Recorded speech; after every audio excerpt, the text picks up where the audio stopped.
दोस्तों राधे राधे। दोस्तों, गणेश चतुर्थी के दिन मनुष्य को स्वयंतक मणि की कथा अवश्य सुननी चाहिए। इस कथा को सुनने से मनुष्य कलंकित होने से बच जाता है। तो गणेश चतुर्थी की कथा इस प्रकार है। भाद्रपद मास गणेश चतुर्थी के दिन सुने जाने वाली स्वयंतक मणि की कथा। इस कथा को सुनने से मनुष्य कलंकित होने से बच जाता है।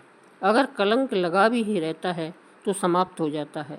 इस कथा को सुनने मात्र से मनुष्य को सुख समृद्धि मिलती है तथा इस कथा को पूरा सुनने से संपूर्ण फलों की प्राप्ति होती है। इसलिए कथा को पूरा अवश्य सुनना चाहिए। श्री सुखदेव जी कहते हैं, परीक्षित, सत्राजित ने श्री कृष्ण को झूठा कलंक लगाया था। फिर उस अपराध का प्रायश्चित करने के लिए उसने स्वयंतक मणि सहित अपनी कन्या सत्यभामा भगवान श्री कृष्ण को सौंप दी। राजा परीक्षित ने पूछा, भगवान, सत्राजित ने भगवान श्री कृष्ण का क्या अपराध किया था? उसे स्वयंतक मणि कहाँ से मिली और उसने अपनी कन्या उन्हें क्यों दी? श्री सुखदेव जी ने कहा, परीक्षित, सत्राजित भगवान सूर्य का बहुत बड़ा भक्त था। वे उसकी भक्ति से प्रसन्न होकर उसके बहुत बड़े मित्र बन गए थे। सूर्य भगवान ने ही प्रसन्न होकर बड़े प्रेम से उसे स्वयंतक मणि दी थी। सत्राजित उस मणि को गले में धारण कर ऐसा चमकने लगा मानो स्वयं सूर्य ही हो। परीक्षित, जब सत्राजित द्वारका आया तब अत्यंत तेजस्विता के कारण लोग उसे पहचान न सके। दूर से ही उसे देखकर लोगों की आंखें उसके तेज से चौंधिया गई। लोगों ने समझा कि कदाचित स्वयं भगवान सूर्य आ रहे हैं। उन लोगों ने भगवान के पास आकर उन्हें इस बात की सूचना दी। उस समय भगवान चौसर खिल रहे थे। लोगों ने कहा, शंख चक्र गदाधारी नारायण, कमल नयन दामोदर, यदुवंश शिरोमणि गोविंद, आपको नमस्कार है। जगदीश्वर, देखिए, अपनी चमकीली किरणों से लोगों के नेत्रों को चौंधियाते हुए प्रचंड रश्मि भगवान सूर्य आपका दर्शन करने आ रहे हैं। प्रभु, सभी श्रेष्ठ देवता त्रिलोकी में आपकी प्राप्ति का मार्ग ढूंढते रहते हैं, किंतु उसे पता नहीं आज आपको यदुवंश में छिपा हुआ जानकर स्वयं सूर्य नारायण आपका दर्शन करने आ रहे हैं। श्री सुखदेव जी कहते हैं, परीक्षित, अनजान पुरुषों की यह बात सुनकर कमल नयन भगवान श्री कृष्ण हंसने लगे। उन्होंने कहा, अरे, ये सूर्यदेव नहीं है, यह तो सत्राजित है जो मणि के कारण इतना चमक रहा है। इसके बाद सत्राजित अपने समृद्ध घर में चला गया। घर पर उसके शुभागमन के उपलक्ष्य में मंगल उत्सव मनाया जा रहा था। उसने ब्राह्मणों द्वारा स्वयंतक मणि को एक देव मंदिर में स्थापित करा दिया। परीक्षित, वह मणि प्रतिदिन 8 भार सोना दिया करती थी और जहाँ वह पूजित होकर रहती थी वहाँ दुर्भिक्ष, महामारी, ग्रह पीड़ा, सर्प भय, मानसिक और शारीरिक व्यथा तथा मायावियों का उपद्रव आदि कोई भी अशुभ नहीं होता था। एक बार भगवान श्री कृष्ण ने प्रसंगवश कहा, सत्राजित, तुम अपनी मणि राजा उग्रसेन को दे दो। परंतु वह इतना लोभी था कि भगवान की आज्ञा का उल्लंघन होगा, इसका कुछ भी विचार न करके उसे अस्वीकार कर दिया। एक दिन सत्राजित के भाई प्रसेन ने उस परम प्रकाशमयी मणि को अपने गले में धारण कर लिया और फिर वह घोड़े पर सवार होकर शिकार खेलने वन में चला गया। वहाँ एक सिंह ने घोड़े सहित प्रसेन को मार डाला और उस मणि को छीन लिया। वह अभी पर्वत की गुफा में प्रवेश ही कर रहा था कि मणि के लिए ऋक्षराज जामवान ने उसे मार डाला। उन्होंने वह मणि अपनी गुफा में ले जाकर बच्चे को खेलने के लिए दे दी। अपने भाई प्रसेन के न लौटने से उसके भाई सत्राजित को बड़ा दुख हुआ। वह कहने लगा, संभव है श्री कृष्ण ने ही मेरे भाई को मार डाला हो, क्योंकि वह मणि गले में डालकर वन में गया था। सत्राजित की यह बात सुनकर लोग आपस में कानाफूसी करने लगे। जब भगवान श्री कृष्ण ने सुना कि यह कलंक का टीका मेरे सिर लगाया गया है, तब वे उसे धोने के बहाने के उद्देश्य से नगर के कुछ सम्य पुरुषों को साथ लेकर प्रसेन को ढूंढने के लिए वन में गए। वहाँ खोजते खोजते लोगों ने देखा कि घोर जंगल में सिंह अर्थात शेर ने प्रसेन और उसके घोड़े को मार डाला है। जब वे लोग सिंह के पैरों का चिन्ह देखते हुए आगे बढ़े, तब उन लोगों ने यह भी देखा कि पर्वत पर रीछ ने सिंह को भी मार डाला है। भगवान श्री कृष्ण ने जब लोगों को बाहर ही बिठा दिया और अकेले ही घोर अंधकार से भरी हुई ऋक्षराज की भयंकर गुफा में प्रवेश किया, भगवान ने वहां जाकर देखा कि श्रेष्ठ मणि स्वयंतक को बच्चों का खिलौना बना दिया गया है। वे उसे हर लेने की इच्छा से बच्चे के पास जा खड़े हुए। उस गुफा में एक अपरिचित मनुष्य को देखकर बच्चे की धाय भयभीत की भांति चिल्ला उठी। उसकी चिल्लाहट सुनकर परम बली ऋक्षराज जामवान क्रोधित होकर वहां दौड़ आए। परीक्षित जामवान उस समय कुपित हो रहे थे। उन्हें भगवान की महिमा, उनके प्रभाव का पता न चला। उन्होंने एक साधारण मनुष्य समझ लिया और वे अपने स्वामी भगवान श्री कृष्ण से युद्ध करने लगे। जिस प्रकार मांस के लिए दो बाज आपस में लड़ते हैं, वैसे ही विजय अभिलाषी भगवान श्री कृष्ण और जामवान आपस में घमासान युद्ध करने लगे। पहले तो उन्होंने अस्त्र शस्त्रों का प्रहार किया, फिर शिलाओं का। तत्पश्चात वे वृक्ष उखाड़ उखाड़ कर एक दूसरे पर फेंकने लगे। अंत में उन्होंने वह युद्ध होने लगा। परीक्षित, वज्र प्रहार के समान कठोर घूंसों की चोट से जामवान के शरीर की एक एक गांठ टूट गई। उत्साह जाता रहा, शरीर पसीने से लथपथ हो गया। तब उन्होंने अत्यंत विस्मित चकित होकर भगवान श्री कृष्ण से कहा, प्रभु, मैं जान गया आप ही समस्त प्राणियों के स्वामी, रक्षक, पुराण पुरुष भगवान विष्णु हैं।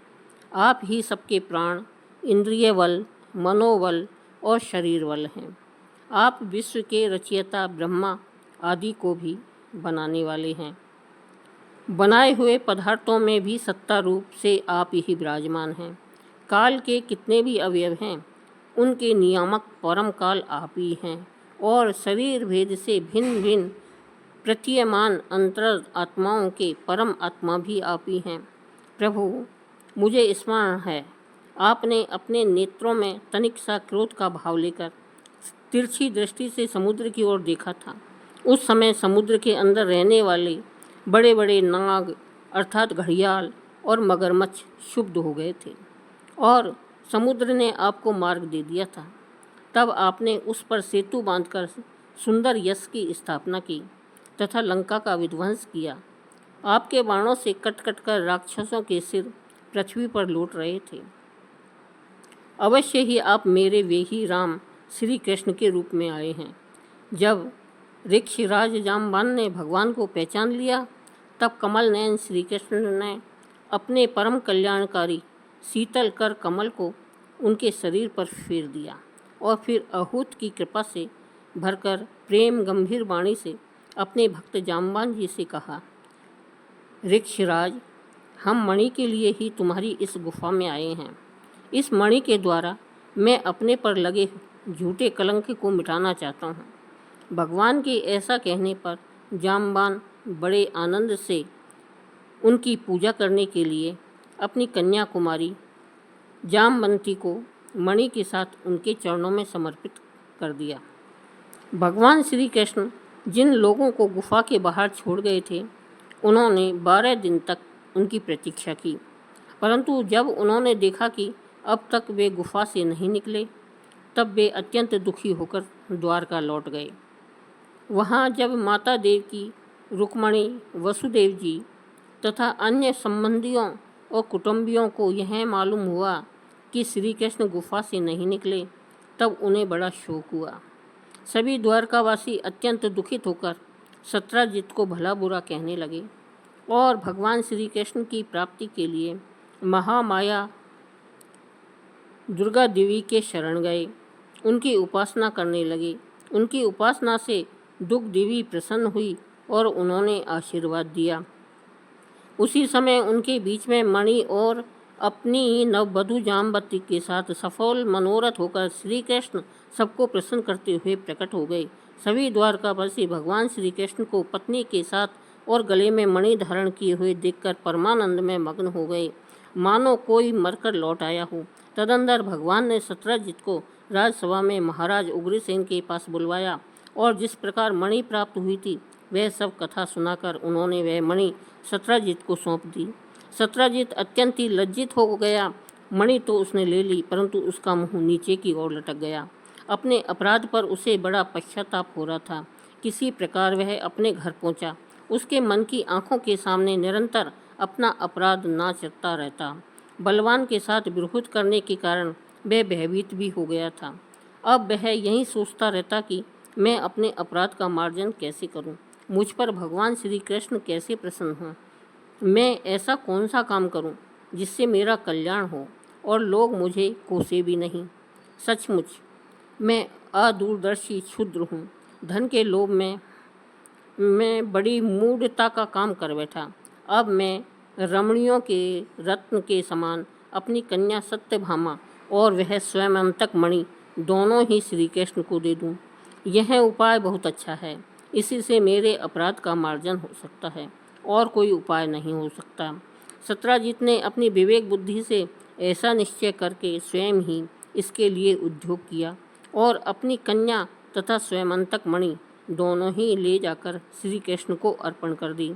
सत्यभामा शील, स्वभाव, सुंदरता, उदारता आदि सद्गुणों से संपन्न थी। बहुत से लोग चाहते थे कि सत्यभामा हमें मिले और उन लोगों ने उन्हें मांगा भी था, परंतु अब भगवान श्री कृष्ण ने विधि पूर्वक उनका पाणी ग्रहण संस्कार किया। परीक्षित, भगवान श्री कृष्ण ने सत्यजित से कहा, हम स्वयंतक मणि नहीं लेंगे। आप सूर्य भगवान के भक्त हैं, इसलिए वह आपके ही पास रहे। हम तो केवल उसके फल के अर्थात उससे निकले हुए सोने के अधिकारी हैं, वही आप हमें दे दें।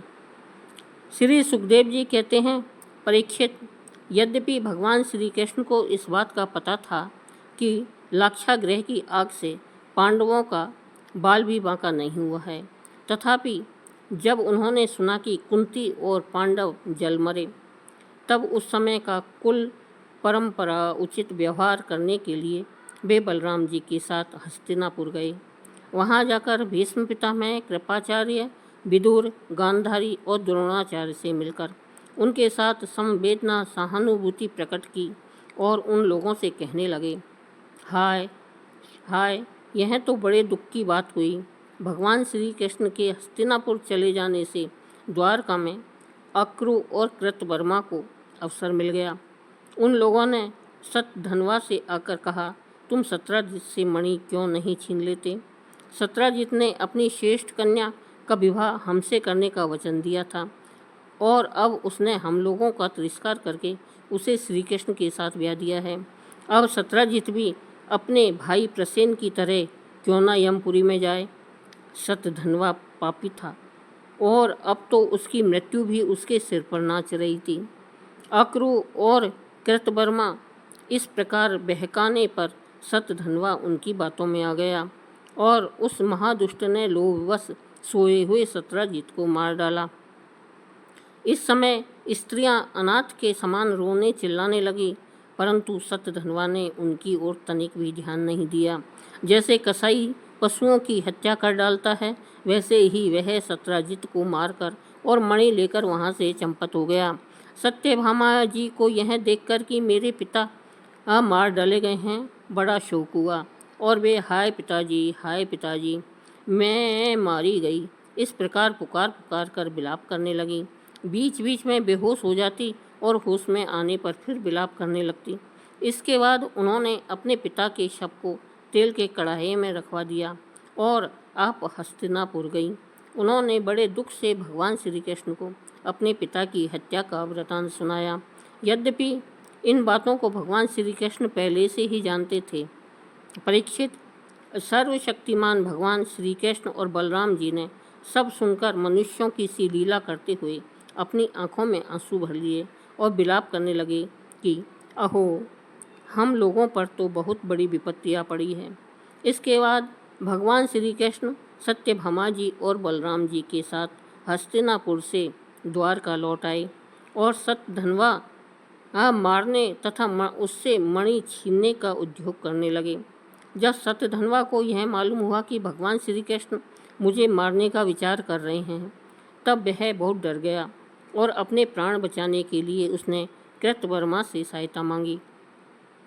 तब कृतवर्मा ने कहा, भगवान श्री कृष्ण और बलराम जी सर्वशक्तिमान हैं, ईश्वर है, मैं उनका सामना नहीं कर सकता। भला ऐसा कौन है जो उनके साथ बैर बांधकर इस लोक और परलोक में सकुशल रह सके। तुम जानते हो कि कंस उन्हीं से द्वेष करने के कारण राज्य लक्ष्मी को खो बैठा और अपने अनुयायियों के साथ मारा गया। जरासंध जैसे सूरवीर को भी उनके सामने 17 बार मैदान में हारकर बिना रथ के ही अपनी राजधानी लौट जाना पड़ा था। जब कृतवर्मा ने उसे इस प्रकार टका सा जवाब दे दिया, तब सतधनवा ने सहायता के लिए अक्रूर जी से प्रार्थना की।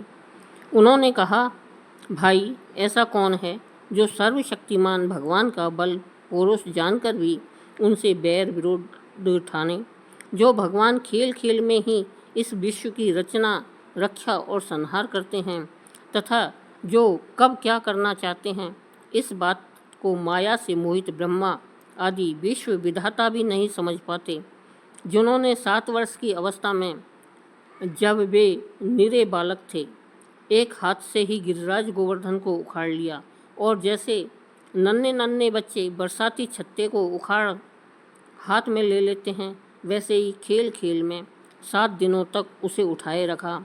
मैं तो उन भगवान श्री कृष्ण को नमस्कार करता हूँ। उनके कर्म अद्भुत हैं, वे अनंत अनादि एक रस और आत्मस्वरूप है। मैं उन्हें नमस्कार करता हूँ। जब इस प्रकार अक्रूर जी ने भी उसे कोरा जवाब दे दिया, तब सतधनवा ने श्यामंतक मणि उन्हीं के पास रख दी और आप 400 कोस लगातार चलने वाले घोड़े पर सवार होकर वहाँ से बड़ी फुर्ती से भागा। परीक्षित, भगवान श्री कृष्ण और बलराम दोनों भाई अपने उस रथ पर सवार हुए जिस पर गरुड़ चिन्ह से चिन्हित ध्वजा फहरा रही थी और बड़े बेग वाले घोड़े जुटे हुए थे। अब उन्होंने अपने ससुर सत्रजित को मारने वाले सतधनवा का पीछा किया। मिथिलापुरी के निकट एक उपवन में सतधनवा का घोड़ा गिर पड़ा। अब वह उसे छोड़कर पैदल ही भागा। वह अत्यंत ही भयभीत हो गया था। भगवान श्री कृष्ण भी क्रोध करके उसके पीछे दौड़े। सतधनवा पैदल ही भाग रहा था, इसलिए भगवान ने पैदल ही दौड़कर अपने तीक्ष्ण धार वाले चक्र से उसका सिर उतार लिया और उसके वस्त्रों में स्वयंतक मणि को ढूंढा। परंतु जब मणि नहीं मिली, तब भगवान श्री कृष्ण ने बड़े भाई बलराम जी के पास आकर कहा, हमने सतधनवा को व्यर्थ ही मारा, क्योंकि उसके पास स्वयंतक मणि तो है नहीं। बलराम जी ने कहा, इसमें संदेह नहीं कि सतधनवा ने स्वयंतक मणि को किसी न किसी के पास रख दिया। अब तुम द्वारका जाओ और उसका पता लगाओ। मैं विदेहराज से मिलना चाहता हूँ, क्योंकि वे मेरे बहुत ही प्रिय मित्र हैं। परीक्षित, यह कहकर यदुवंश शिरोमणि बलराम जी मिथिला नगरी में चले गए। जब मिथिला नरेश ने देखा कि पूजनीय बलराम जी महाराज पधारे हैं, तब उनका हृदय आनंद से भर गया। उन्होंने झटपट अपने आसन से उठकर अनेक सामग्रियों से उनकी पूजा की। इसके बाद भगवान बलराम जी कई वर्षों तक मिथिलापुरी में ही रहे। महात्मा जनक ने बड़े प्रेम और सम्मान से उन्हें रखा। इसके बाद समय पर धृतराष्ट्र के पुत्र दुर्योधन ने बलराम जी से गदा युद्ध की शिक्षा ग्रहण की। अपनी प्रिय सत्यभामा का प्रिय कार्य करके भगवान श्री कृष्ण द्वारका लौट आए और उनको यह समाचार सुना दिया कि सतधनवा को मार डाला गया, परंतु स्वयंतक मणि उसके पास न मिली। इसके बाद उन्होंने भाई बंधुओं के साथ अपने ससुर सत्रजित की वे सब आर्धदेहिक क्रियाएं करवाई, जिनसे मृतक प्राणी का परलोक सुधरता है। अक्रूर और कृतवर्मा ने सतधनवा को सत्रजित के वध के लिए उत्तेजित किया था। इसलिए जब उन्होंने सुना कि भगवान श्री कृष्ण ने सतधनवा को मार डाला है, तब वे अत्यंत भयभीत होकर द्वारका से भाग खड़े हुए। परीक्षित, कुछ लोग ऐसा मानते हैं कि अक्रूर के द्वारका से चले जाने पर द्वारका वासियों को बहुत प्रकार के अनिष्टों और अरिष्टों का सामना करना पड़ा, परंतु जो लोग ऐसा करते हैं वे पहले कही हुई बातों को भूल जाते हैं। भला यह भी कहीं संभव है कि जिन भगवान श्री कृष्ण में समस्त ऋषि मुनि निवास करते हैं, उनके निवास स्थान द्वारका में उनके रहते कोई उपद्रव खड़ा हो जाए? उस समय नगर के बड़े बूढ़े लोगों ने कहा, एक बार काशी नरेश के राज्य में वर्षा नहीं हो रही थी, सूखा पड़ गया था। तब उन्होंने अपने राज्य में आए हुए अक्रूर के पिता सफल्क को अपनी पुत्री गांधनी ब्याह दी। तब उस प्रदेश में वर्षा हुई। अक्रूर भी सफल्क के ही पुत्र हैं और इनका प्रभाव भी वैसा ही है, इसलिए जहाँ जहाँ अक्रूर रहते हैं वहाँ वहाँ खूब वर्षा होती है तथा किसी प्रकार का कष्ट और महामारी आदि उपद्रव नहीं होते हैं। परीक्षित, उन लोगों की बात सुनकर भगवान ने सोचा कि इस उपद्रव का यही कारण नहीं है। यह जानकर भी भगवान ने दूत भेजकर अक्रूर को ढूंढवाया और आने पर उनसे बातचीत की।